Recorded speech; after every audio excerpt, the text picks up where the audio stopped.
চারিদিকে ঘুটঘুটে অন্ধকার। রাস্তার দুপাশে গাছের ছায়াগুলো হালকা বাতাসে দুলছে, আর দূরে কোথাও কুকুর ডাকছে। আমি তনু। আজ আমার জীবনের সবচেয়ে দুঃস্বপ্নের রাত্রি। এখনো পরনে বিয়ের গাউন, চোখের কাজল গড়িয়ে নেমেছে গলায়, পায়ের নিচের কাপড়গুলা ধুলায় ভরে রয়েছে। আমি দৌড়াচ্ছি, বুকটা ধড়পড় করছে। হঠাৎ করেই সামনে একটা গাড়ি এসে থম করে থেমে গেল। হেডলাইটের আলোয় চোখ ঝলসে যাচ্ছে। আমি থেমে গেলাম, ঘুরে দেখলাম পেছন দিকেও আরেকটা গাড়ি এসে থেমেছে। মাঝখানে আমি, দুই পাশে আমার মৃত্যু। গাড়ির দরজা খুলে একজন বেরিয়ে এলো। আমি তাকে চিনতে পারতেই বুকের ভেতর কেঁপে উঠল। ভাইয়া, দয়া করে আমাকে ছেড়ে দিন। কেন করছেন এমনটা? চোখ থেকে অশ্রু পড়তে শুরু করলো। হাত জোর করে অনুরোধ করলাম। সে কিছুই বলল না, শুধু এগিয়ে এসে আমার হাত শক্ত করে ধরে ফেললো। তারপর বিন্দুমাত্র পরোয়া না করে আমাকে তুলে নিল কাঁধে, যেন আমি একটা আলুর বস্তা। আমি কাঁদছিলাম, লড়াই করছিলাম, চিৎকার করছিলাম, দয়া করে তন্ময় ভাইয়া, আমি কিছুই করিনি, ছেড়ে দিন, আমার উপর দয়া করুন। কিন্তু সে নীরব, শুধু চোখে ছিল এক অদ্ভুত আগুন। গাড়ির দরজা খুলে আমার ভেতরে ফেলে দিল। তারপর কোমর থেকে একটা বন্দুক বের করে আমার মাথায় ঠেকালো আর বলল, চুপ থাক, বেশি কথা বললে কোন সময় যে জমের বাড়ি পাঠিয়ে দেব ঠিকও পাবি না। তারপরে ড্রাইভার সিটে বসে গাড়ি চালানো শুরু করলো। এত দ্রুত গাড়ি ছুটছে, মনে হচ্ছে কারোর সাথে যেন পাল্লা নিচ্ছেন। প্রায় 2 ঘন্টার পথ তিনি 30 মিনিটে অতিক্রম করে এক জায়গায় এসে থামলো। আমি জানলা দিয়ে তাকিয়ে দেখলাম এটা ম্যারেজ রেজিস্টার অফিস। ভেতরে ঢুকেই দেখি আমার বাবা মা, বড় চাচা, বড় চাচি সবাই বসে আছেন, কিন্তু তাদের মাথায় বন্দুক তাক করেছে তন্ময় ভাইয়ার লোকেরা। বড় কাকু, তন্ময় ভাইয়ার বাবা, গর্জে উঠে বললেন, তুমি কি পাগল হয়ে গেছো তন্ময়? আমি কি এই দিন দেখার জন্য তোমাকে এত বড় করেছি? তুমি নিজের চাচাতো বোনকে বিয়ে করতে চাও?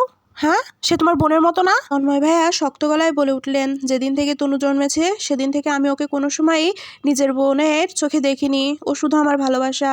সবাই তন্ময় ভাইয়ের কথা শুনে নির্বাক হয়ে গেছে। আমার বুকের ভেতরে কাঁপুনি থামছে না। কাজী সাহেব এসে কাগজ সাজাতে লাগলেন।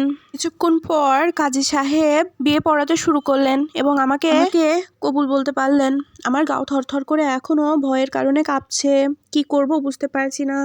তখনই দেখলাম তন্ময় ভাই আবার আমার মাথায় বন্দুক ঠেকালো আর বলল, চুপচাপ ভালো মেয়ের মতো কবুল বল, নাহলে তোর অবস্থা খারাপ করে দেব। আমি ভয়ে ভয়ে বললাম, কবুল। সেই শব্দের সঙ্গে যেন আমার সমস্ত পৃথিবী থেমে গেল। বিয়ের পরপরই তন্ময় ভাইয়া আমার হাত ধরে টেনে নিয়ে গেল গাড়ির দিকে। আমি কিছু বলতে পারছি না, গলা শুকিয়ে কাঠ হয়ে আসছে। গাড়ি চলতে লাগলো এক অচেনা পথে, বাড়ির রাস্তা নয়, অন্য কোনো দিক। আমি ভয়ে জিজ্ঞেস করতে চাইলাম, কোথায় নিয়ে যাচ্ছ আমাকে? কিন্তু কোনো শব্দ বের হলো না মুখ থেকে। হঠাৎ গাড়ি থামলো। দেখি এক বিশাল বাড়ি, আলোয় সাজানো, যেন কোনো উৎসব চলছে। দরজা খুলে তন্ময় এগিয়ে এলো, আমার দিকে তাকিয়ে হালকা হাসলো, সেই ভয়ঙ্কর অথচ অদ্ভুত উষ্ণ হাসি। তারপর আমাকে বধূর মতো কোলে নিয়ে নিল। আমি লড়াই করছিলাম, ঠেলে দিচ্ছিলাম, কাঁদছিলাম, কিন্তু সে কিছুই শুনলো না। আমার শরীর ভারী, আমি জানি, তবু তার হাতে যেন আমি এক পাখির পালক। লোকজন তাকিয়ে দেখছিল। আমি লজ্জায় চোখ নামিয়ে নিলাম। বুকের ভেতর ঝড় উঠে তোলপাড় হয়ে যাচ্ছে যে। সে সরাসরি নিয়ে এলো এক ঘরে, উপরে লেখা বিয়ের ঘর। আমাকে বিছানায় বসিয়ে দরজা ভেতর থেকে বন্ধ করে দিল। আমি অস্পষ্ট স্বরে বললাম, তুমি কেন করলে এটা তন্ময় ভাইয়া? আর কিছু বলার আগেই সে আমার মুখ চেপে ধরলো। আর কখন আমার ঠোঁট নিজের দখলে নিয়ে নেছে আমি জানিই না। চুমুটা ছিল আগুনের মতো গরম, ভয়ের, তবুও এক অদ্ভুত উষ্ণতার বিজয়ের অনুভূতি তাতে মিশেছিল। আমি স্তব্ধ হয়ে গেলাম। সময় যেন থেমে গেছে। আমার থেকে নিজেকে ছাড়িয়ে নিয়ে তার চোখে যেন কেমন একটা ঠান্ডা আর ক্লান্ত অনুভূতি। আমি একটু ফ্রেশ হয়ে আসছি বলেই চলে গেল বাথরুমে। আমি বিছানায় বসে রইলাম, কাঁপতে কাঁপতে ঠোঁটে ছুঁয়ে দেখলাম সেখানে এখনও তার উষ্ণতা লেগে আছে। চোখ থেকে টপ টপ করে জল পড়ছে। আর আমি ভাবলাম, এটাই কি আমার জীবনের শুরু না শেষ? ঘরের বাইরে নীরবতা, আর ভেতরে আমার হৃদয়ের গর্জন। তখনই মনটা হঠাৎ ফিরে গেল সেই দিনটাতে, আমার 10ম জন্মদিনে। আজ আমার 10ম জন্মদিন। বাড়িটা আলোয় সাজানো, নানা রঙের বেলুনে ভরা, আত্মীয় স্বজন বন্ধুবান্ধব সবাই এসেছিল। বাবা মা গর্বিত মুখে অতিথিদের আপ্যায়ন করছে। আমি তখন গোলাপি ফ্রক পরে লাফিয়ে বেড়াচ্ছিলাম, হাসছিলাম, গান বাজছিল, শুভ জন্মদিন। সবাই হাসছে, আনন্দে মেতেছিল। ঠিক তখনই তন্ময় ভাইয়া এসে দাঁড়ালো আমার সামনে। তার মুখে ছিল এক অদ্ভুত হাসি, যেন কোনো কিছু জয় করে এসেছে। সে ঝুঁকে এসে বলে, তনু, একটা কথা বলবো? আমি মিষ্টি করে হেসে বলেছিলাম, হ্যাঁ ভাইয়া বলো। তন্ময় ভাইয়া ধীরে ধীরে বলেছিল, তুই কি আমার বউ হবি যখন আমরা বড় হব? আমি তখন হেসেছিলাম, ছোট মেয়ে হয়তো এত বুঝতাম না। বউ মানে কি ভাইয়া? সে হেসে আমার কপালে আলতো করে চুমু দিয়ে বলেছিল, মানে তুই শুধু আমার হবি, অন্য কারো না। আমি তখন মাথা নাড়িয়েছিলাম, শুধু বলেছিলাম, ঠিক আছে ভাইয়া। আমি প্রতিশ্রুতি দিলাম। আমি জানতাম না সেই নিষ্পাপ শিশুর প্রতিশ্রুতি আমার জীবনের অভিশাপ হয়ে দাঁড়াবে। আমি তো মাত্র 10 বছরের ছিলাম, আর তন্ময় ভাইয়া তখন 17 বছরের। সেই বয়সে মানুষ ভালো মন্দ বোঝে, আর সে জানতো সে কি করেছিল। বিছানা থেকে উঠে ধীর পায়ে আয়নার সামনে এসে দাঁড়িয়ে নিজেকে দেখলাম। খুব অসহায় লাগছে। ফিসফিস করে বললাম, সব কিছুই শুরু হয় সেই জন্মদিন থেকে। তন্ময়ের পাগলামি আস্তে আস্তে আরও বড় হতে লাগে। আমি যখন 15 বছর বয়সী, আর সে ইতিমধ্যে 22, চাকরি করছেন, নিজের পায়ে দাঁড়িয়েছেন। একদিন স্কুলে আমার এক বন্ধু রাফি আমার সাথে খেলছিল, হাসি কথা বলছিল, সব কিছুই সাধারণ বন্ধুরা যেমন করে তেমন।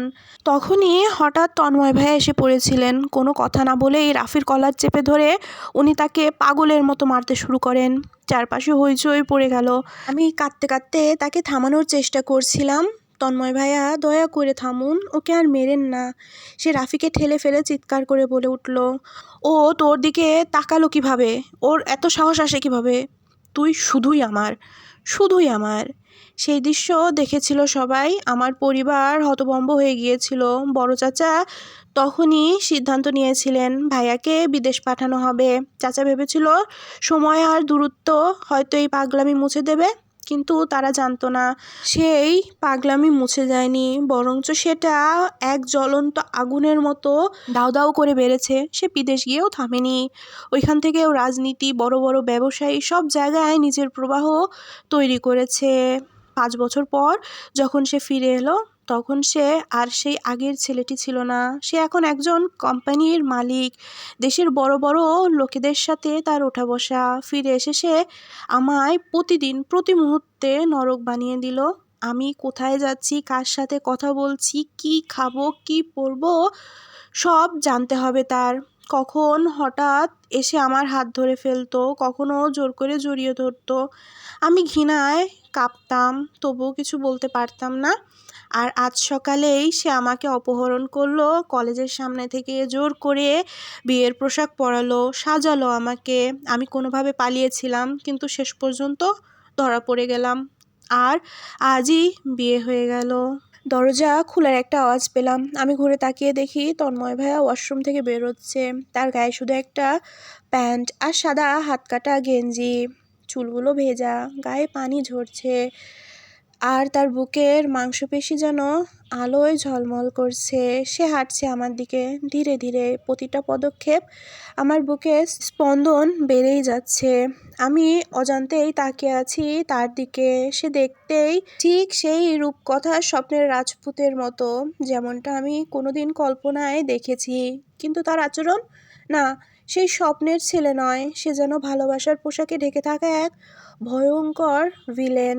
আমার আমার ঠোঁট কাঁপছে, মন বলছে দৌড়ে পালাও, কিন্তু শরীর যেন অবশ। তন্ময় ভাইয়া ধীরে ধীরে আমার সামনে এসে দাঁড়ালেন।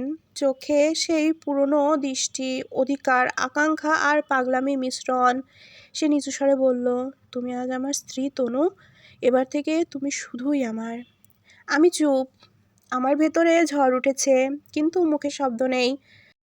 এইটার পরের পর্ব দ্রুত পাবেন, আর বাদবাকি গল্পের পর্বগুলো আসতে একটু দেরি হচ্ছে। আমার শরীর ভালো না, তো এই জন্য গল্পগুলো লিখতে পারতেছি না। এটার একটা দ্বিতীয় পার্টও আসবে, ওইটাই শেষ পর্বটাই হবে। ভালো লাগলে লাইক করেন, কমেন্ট করেন আর সাবস্ক্রাইব করেন। Bye bye.